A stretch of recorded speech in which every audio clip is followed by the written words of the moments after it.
Sa kanyang pag-iikot sa Zamboanga del Norte, pinulaan ni Vice President Jejomar Binay ang pag-angat ng GDP o Gross Domestic Product. Tinawag rin niyang walang malasakit ang Administrasyong Aquino. Muli rin niyang pinabulaanan na kumita ang pamilya Binay sa mga kontrata sa Makati gaya ng ibinunyag sa pagdinig ng Senado kahapon. May report si JP Soriano.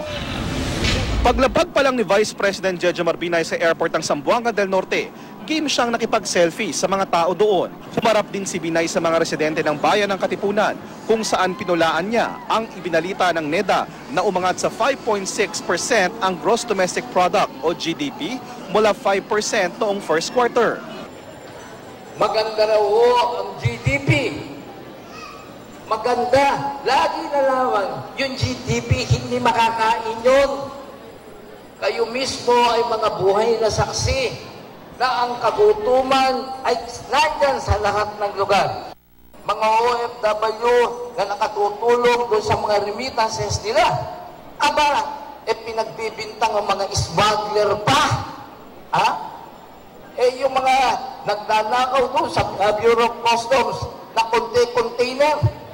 Ngayon, pinadidiskatehan yung mga pinadadala lang ng mga OFWs na mga candy, chocolate. Huwag po kayong magpalinlang, huwag po kayong maniwala sa kasinungalingan. Tinawag rin niyang walang malasakit ang administrasyon ni Pangulong Aquino.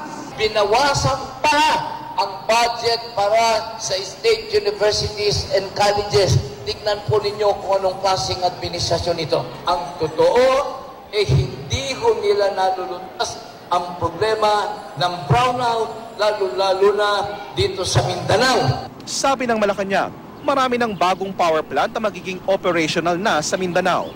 Kaugnay naman sa budget sa state colleges and universities, sinabi ni PCOO Head Secretary Herminio Coloma na ang alokasyon para sa mga SUC sa 2016 ay lampas ng 1 bilyong piso sa inilaan ngayong taon. Sa mga ibinunyag naman sa Senate hearing kahapon na kumita umano ang mga Binay sa mga kontrata sa Makati, ang sagot ni VP Binay. Bago ba yung pambubuli ni Trillanes? Wala naman bago ito.